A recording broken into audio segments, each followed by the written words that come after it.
अपने भीतर झांकने पर मुझे लगा है कि मेरी अनेक वासनाएं रुग्ण हैं, बीमार हैं, विशेषकर नकारात्मक वासनाएं। तो क्या वासनाएं भी स्वस्थ और रुग्ण होती हैं? और क्या बताने की कृपा करेंगे कि स्वस्थ और रुग्ण वासनाओं में फर्क क्या है? वासना स्वाभाविक है, प्रकृति की भेंट है, परमात्मा का दान है। वासना अपने आप में बिल्कुल स्वस्थ है। वासना के बिना जी ना सकोगे, एक क्षण न जी सकोगे। सच तो यह है, संसार के पुराने से पुराने शास्त्र एक बात कहते हैं, परमात्मा अकेला था, उसके मन में वासना जगी कि मैं दो हूं, इससे संसार पैदा हुआ। परमात्मा में भी वासना जगी कि मैं दो हूं, कि मैं अनेक हूं, कि मैं फैलूं, विस्तीर्ण हूं, तो संसार पैदा हुआ। हम परमात्मा की ही वासना के हिस्से, उसकी ही वासना की किरणें। इसलिए पहली बात, वासना स्वाभाविक है, वासना प्राकृतिक है, नैसर्गिक है। वासना बुरी नहीं है, पाप नहीं। जिन्होंने तुमसे कहा वासना पाप है, वासना बुरी है, वासना से बचो, वासना से हटो, वासना से भागो, वासना को दबाओ, काटो, मारो, उन्होंने वासना को रुग्ण कर दिया। दबाई गई वासना रुग्ण हो जाती, जो भी दबाया जाएगा वही जहर हो जाता है। दबने से मिटता तो नहीं, भीतर भीतर सरक जाता है, उसकी सहज प्रक्रिया समाप्त हो जाती, क्योंकि तुम उसे प्रकट नहीं होने देते। वो फिर असहज रूप से प्रकट होने लगता है, और असहज रूप से जब वासना प्रकट होती है तो विकृति, तो रोग, तो रुग्ण। तो तुमने एक सुंदर वस्तु को कुरूप कर डाला। वासना तो परमात्मा की दी हुई है, विकृति तुम्हारे महात्माओं की दी हुई है। महात्माओं से सावधान, अपने परमात्मा को महात्माओं से बचाओ। तुम्हारे महात्मा परमात्मा के एकदम विपरीत मालूम होते,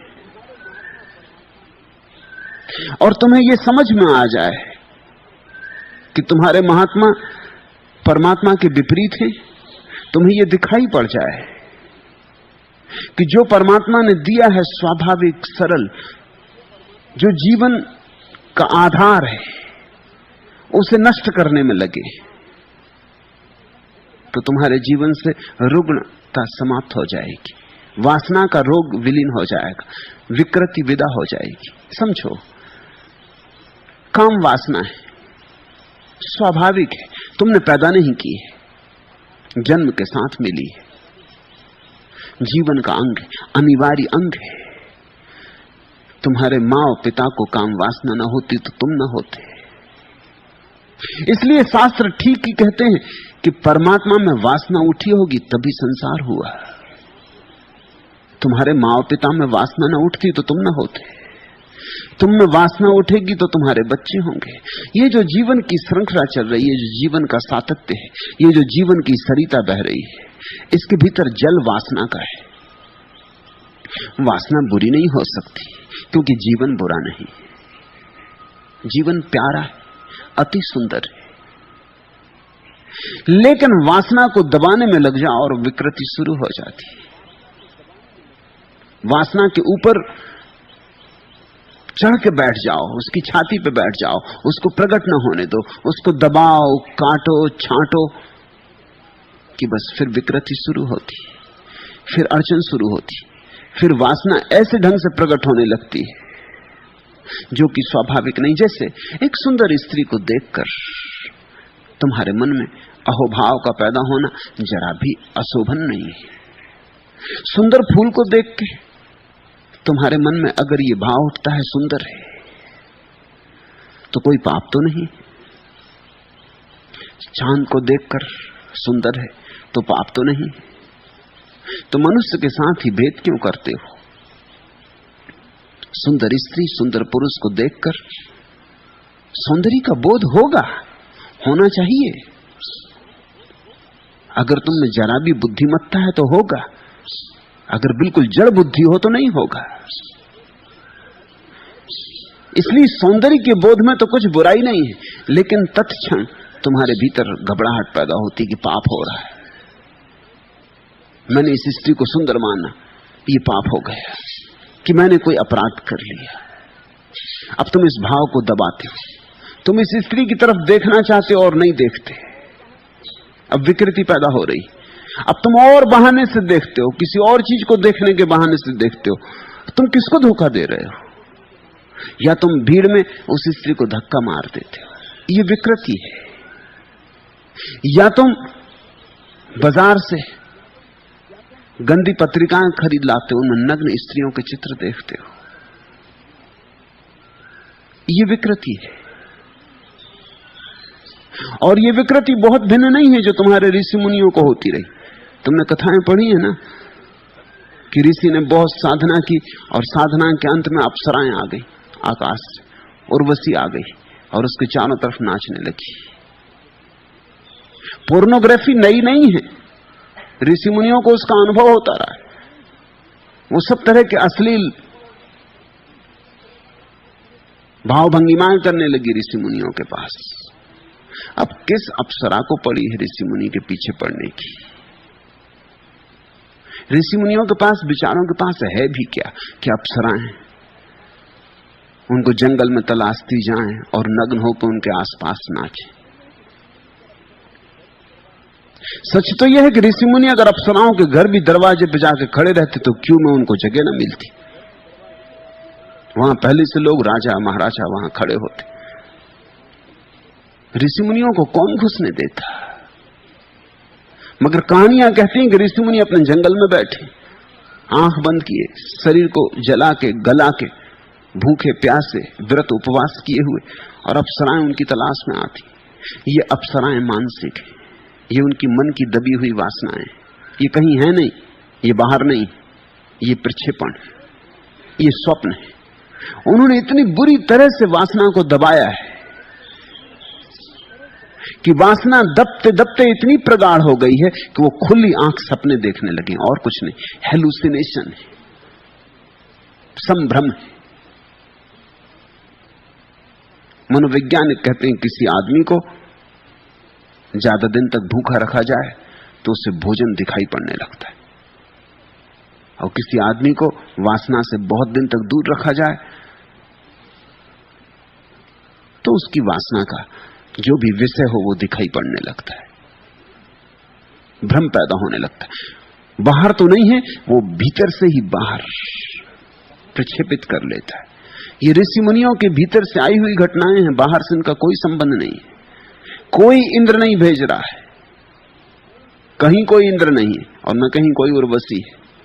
सब इंद्र और सब उर्वशियां मनुष्य के मन के भीतर का जाल है। तो तुम अगर कभी ये सोचते हो कि जंगल में बैठने से उर्वशी आएगी, भूल समझ जाना, कोई उर्वशी नहीं आती। नहीं तो कई ऋषि मुनि इसी में हो गए हों, बैठे हैं जंगल में जाके, अब उर्वशी आती होगी, अब उर्वशी आती होगी। उर्वशी तुम पैदा करते हो, दमन से पैदा होती, ये विकृति है। इस स्थिति को मैं मानसिक विकार कहता हूं। ये कोई उपलब्धि नहीं है, ये विक्षिप्तता है, ये है वासना की रुग्ण दशा। तुम्हारे भीतर जो स्वाभाविक है उसका सहज स्वीकार करो, और सहज स्वीकार से क्रांति घटती। जल्दी ही तुम वासना के पार चले जाओगे। मैं ये नहीं कह रहा हूं कि वासना में सदा रहो, लेकिन पार जाने का उपाय ही यही कि उसको सहज स्वीकार कर लो, दबाना मत, अन्यथा कभी पार ना जाओगे। उर्वशियां आती ही रहेंगी।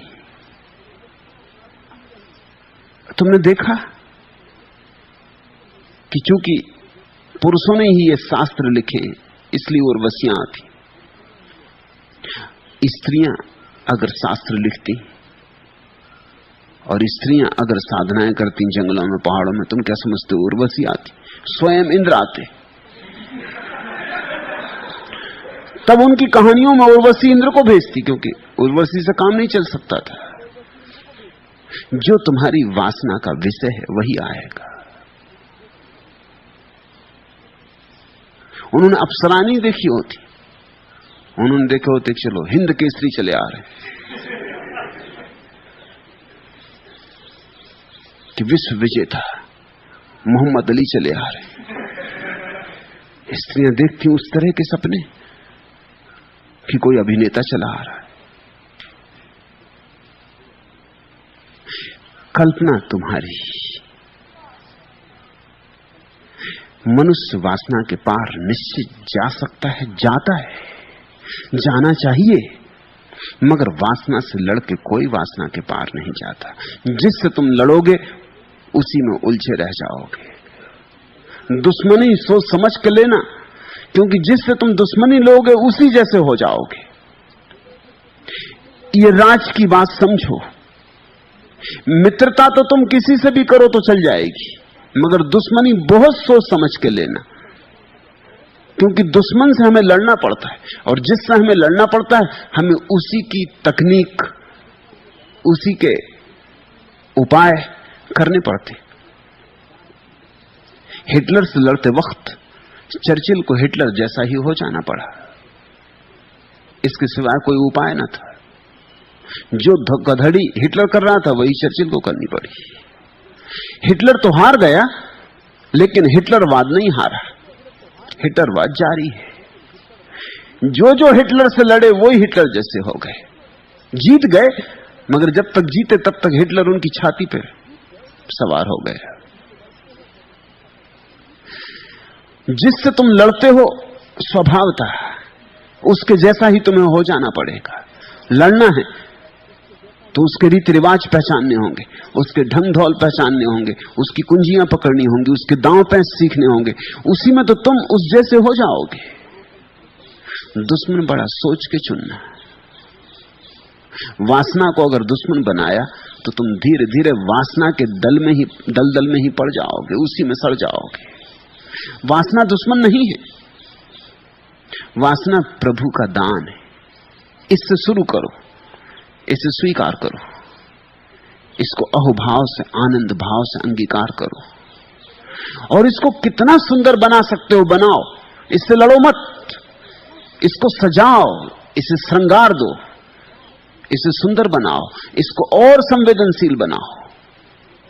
अभी तुम्हें स्त्री सुंदर दिखाई पड़ती, अपनी वासना को इतना संवेदनशील बनाओ कि स्त्री के सौंदर्य में तुम्हें एक दिन परमात्मा का सौंदर्य दिखाई पड़ जाए। अगर चांतारों में दिखता है तो स्त्री में भी दिखाई पड़ेगा, पड़ना ही चाहिए। अगर चांद तारों में है तो स्त्री में क्यों ना होगा। स्त्री और पुरुष तो इस जगत की श्रेष्ठतम अभिव्यक्तियां हैं। अगर फूलों में है, गूंगे फूलों में, तो बोलते हुए मनुष्यों में ना होगा। अगर पत्थर पहाड़ों में है, जड़ पत्थर पहाड़ों में, तो चैतन मनुष्य में ना होगा। संवेदनशील बनाओ, वासना से भगो मत, वासना से डरो मत, वासना को निखारो, शुद्ध करो। यही मेरी पूरी प्रक्रिया है जो मैं यहां तुम्हें दे रहा हूं। वासना को शुद्ध करो, निखारो, वासना को प्रार्थना पूर्ण करो, वासना को ध्यान बनाओ, और धीरे धीरे तुम चमत्कृत हो जाओगे कि वासना ही तुम्हें वहां ले आई जहां तुम जाना चाहते थे वासना से लड़के, और नहीं जा सकते थे। प्रेम करो, प्रेम से बचो मत। गहरा प्रेम करो, इतना गहरा प्रेम करो कि जिससे तुम प्रेम करो वही तुम्हारे लिए परमात्मा हो जाए। इतना गहरा प्रेम करो। तुम्हारा प्रेम अगर तुम्हारे प्रेम पात्र को परमात्मा ना बना सके तो प्रेम ही नहीं, तो कहीं कुछ कमी रह गई। तुम्हारे महात्मा कहते हैं कि प्रेम के कारण तुम परमात्मा को नहीं पा रहे हो। मैं तुमसे कहता हूं प्रेम की कमी के कारण तुम परमात्मा को नहीं पा रहे हो। इस भेद को समझ लेना। इसलिए अगर तुम्हारे महात्मा मुझसे नाराज हैं तो बिल्कुल स्वाभाविक। अगर मैं सही हूं तो वे सब नाराज होने ही चाहिए। मैं कह रहा हूं प्रेम तुम में कम है, इसलिए परमात्मा तुम्हें दिखाई नहीं पड़ता।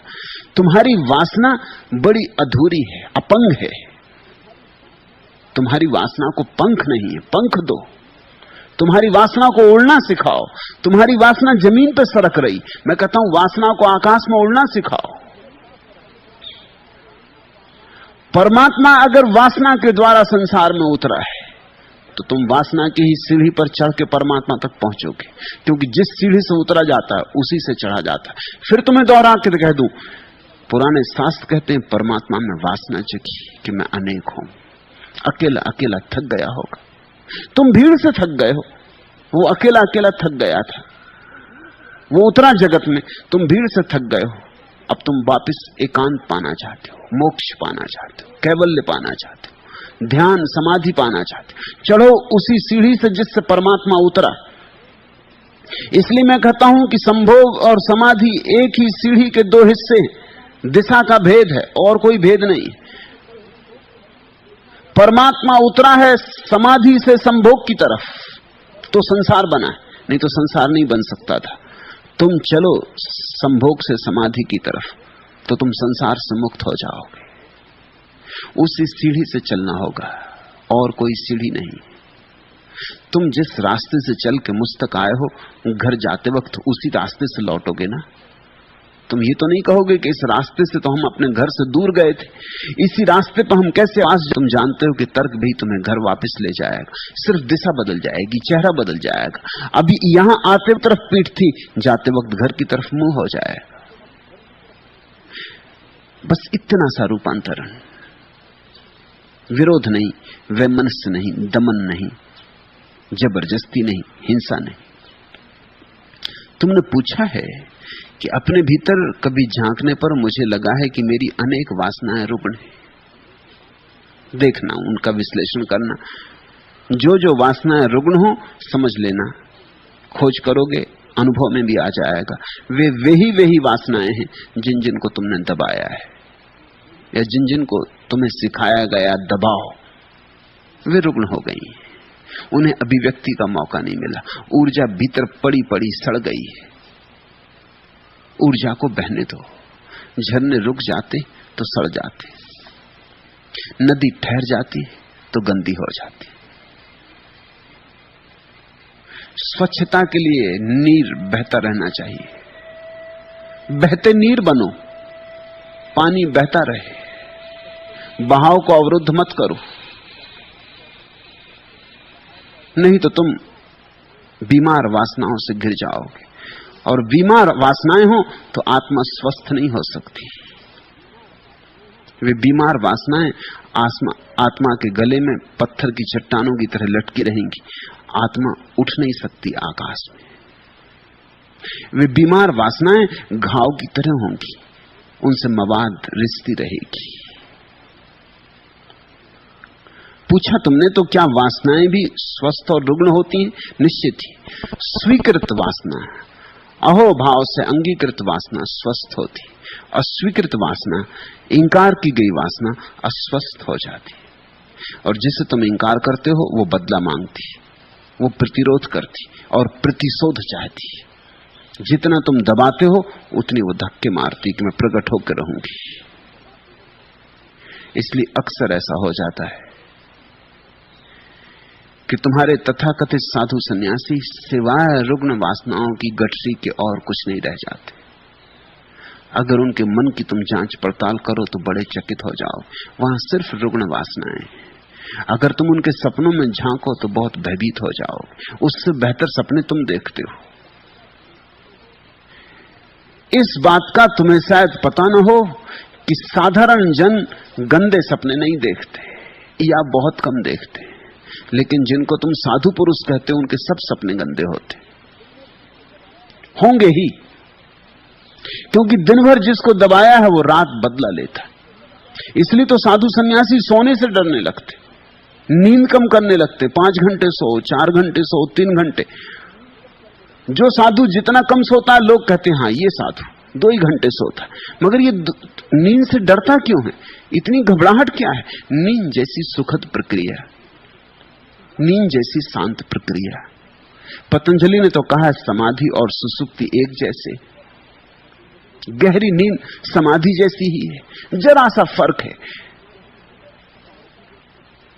इतना सा फर्क है कि समाधि में आदमी जागा होता है और नींद में सोया होता है, मगर दोनों दशाएं एक जैसी, क्योंकि दोनों ही स्थिति में मन शांत हो गया होता है, विचार विलीन हो गए होते, निर्विचार दशा आ गई होती। सुसुप्ति में भी तुम परमात्मा में गिर जाते हो, रोज गिरते हो, इसलिए तो गहरी नींद के बाद सुबह ताजापन लगता है, पुनरुज्जीवन मालूम होता है, फिर लौट आए ताजे होकर, किसी ऊर्जा के स्रोत में नहा के लौट आए। कुछ पता नहीं कहां गए, कैसे गए, मगर गए, होश नहीं था लेकिन गए।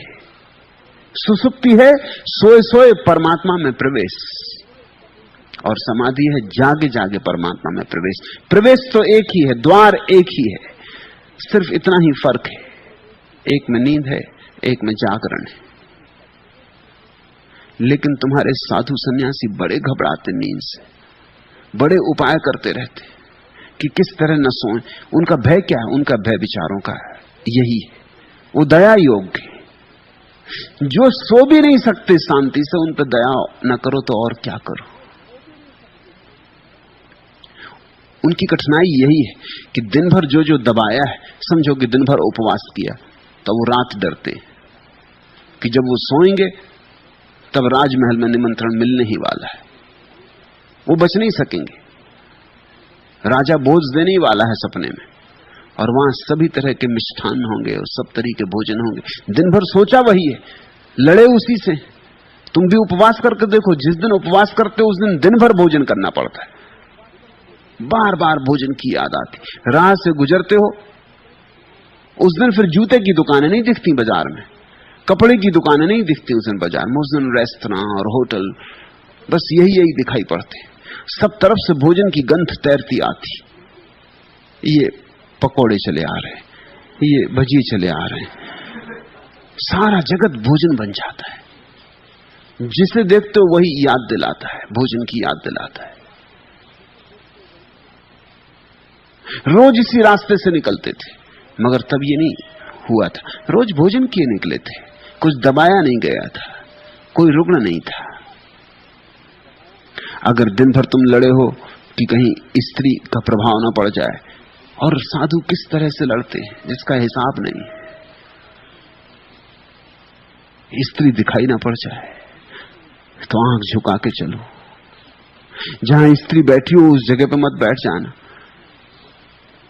स्त्री जा भी चुकी है मगर उसकी जगह पे मत बैठ जाना, वो इस जगह ही खतरनाक हो गई।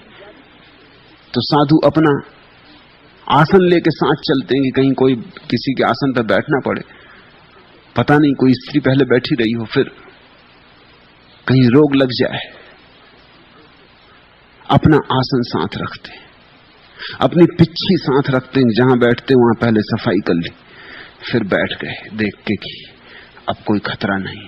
ऐसे डरे हुए लोग दया योग, इनका जीवन जीवन नहीं है, जिसको मनोवैज्ञानिक कहते हैं पैरानोया, भयाक्रांत। कप रहे हैं, 24 घंटे कप रहे हैं कि कहीं कुछ गड़बड़ ना हो जाए, और जिससे तुम डरे हो उसकी याद बनी रहती, वो सब जगह से दिखाई पड़ता है।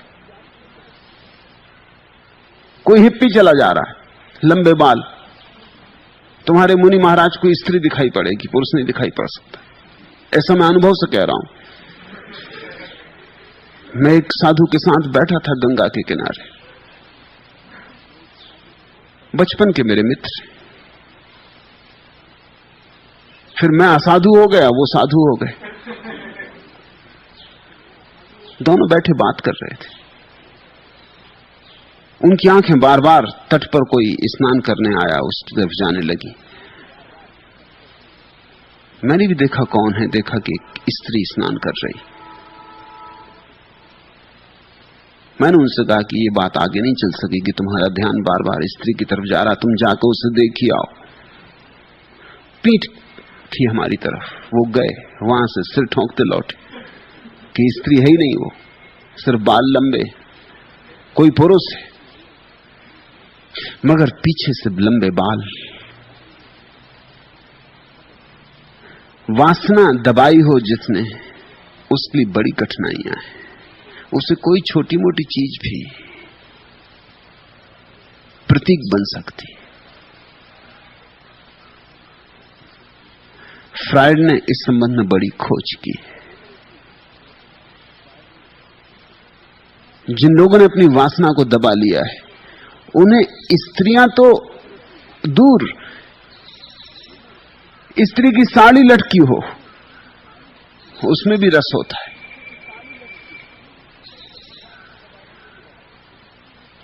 जिसने पुरुष के प्रति अपनी वासना दबा ली, उसे हर पुरुष की चीज में रस हो जाता है। ये विकृति है, ये रुग्ण चित्त दशा है। तो फिर डरोगे रात सोने में, क्योंकि सोए की अड़चन हुई, सोए की घबराहट आई। जागने में तो किसी तरह अपने को संभाले रहे, संभाल संभाल चलते रहे। नींद में कौन संभालेगा? नींद में तो सब संभालना बंद हो जाएगा, और जो दिन भर दबा रहा है वो एकदम से प्रकट होगा।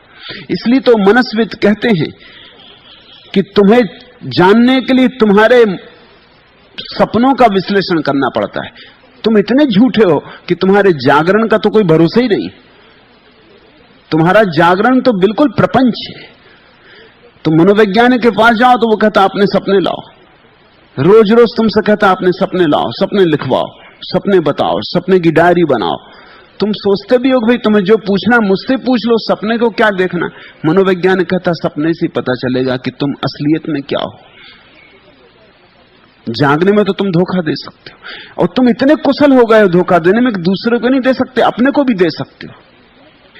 कुछ लोग तो इतने कुशल हो गए हैं धोखा देने में कि सपने तक में थोड़ा सा धोखा कर जाते। जैसे तुम्हें अपने बाप की हत्या करनी, ऐसा तुम्हारे दिन में लगा रहता है कि बाप ने बहुत सताया, कि सता रहा है, कि बूढ़ा अभी भी जा नहीं रहा, कब जाएगा कब नहीं जाएगा, ऐसे तुम्हारे मन में विचार चल रहे हैं। मगर पिता पिता है, और संस्कृति कहती, सभ्यता कहती आदर दो। इसलिए सब संस्कृतियां, सब सभ्यताएं कहती हैं कि पिता को आदर दो, क्योंकि खतरा है, नहीं तो बाप बेटे के बीच झगड़ा होने वाला है, बेटे बाप को मार डालेंगे। इसको बचाने के लिए ही सारी सभ्यताएं, ये बड़े मजे की बात है, अगर तुम सभ्यताओं के नियम पहचानने की कोशिश करो तो उनसे राज पता चलता है कि मामला क्या है।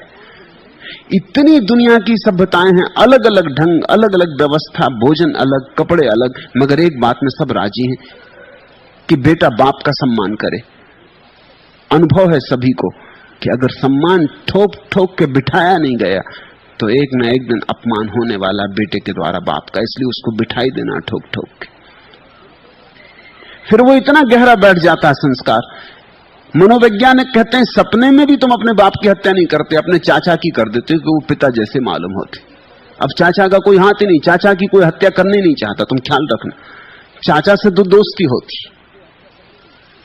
चाचा से तो सबकी दोस्ती होती, चाचा तो प्यारा आदमी होता है। बाप जैसा होता है और बाप जैसा नहीं होता, मित्रता होती है, ना आज्ञा देता है, न जबरदस्ती स्कूल भेजता है, बल्कि मौका पड़ जाए तो कुछ पैसे भी दे देता है, स्कूल से निकालना हो तो छुट्टी भी निकलवा देता है। चाचा तो भिन्न तरह का आदमी होता है, चाचा को कौन मारना चाहता है। लेकिन सपने में मनोवैज्ञानिक कहते हैं पिता की हत्या करने का भाव सपने तक में आदमी रोक लेता है कि ये बात तो हो ही नहीं सकती। चाचा को मार देता, चाचा पिता जैसा लगता है, वो प्रतीक बन जाता है। तुम ख्याल करना, मनोवैज्ञानिक कहते हैं कि सपने तक में धोखा शुरू हो गया है, आदमी का धोखा इतना गहरा चला गया है। लेकिन सपनों में फिर भी तुम्हारी प्रामाणिकता का पता चल जाता है। अगर तुम्हारे 3 महीने तक के सारे सपने तुम खोल के रख दो तो तुम्हारी आत्मकथा हो जाएगी, असली आत्मकथा। असली आत्मकथा उन बातों की नहीं है जो तुम जाग के सोचते हो, उन बातों की जो तुम सो के सोचते हो, क्योंकि उससे पता चलता है तुम कहां हो। और बड़ी उल्टी बात होगी, ऊपर ऊपर तुम कुछ थे, भीतर भीतर तुम कुछ थे। ऊपर ऊपर तुम इतने शांत थे और भीतर तुमने हत्याएं कर दी। ऊपर ऊपर तुम इतने भले मालूम होते थे और भीतर भीतर तुमने क्या नहीं था जो नहीं किया। बड़े से बड़े अपराधी जो करते हैं वो हर आदमी अपने सपने में कर लेता है, सपने में तृप्ति मिल जाती है। रुग्ण मत कर लेना अपनी वासनाओं को, अन्यथा तुम मुश्किल में पड़ जाओगे। स्वीकार करो, परमात्मा ने जो भी दिया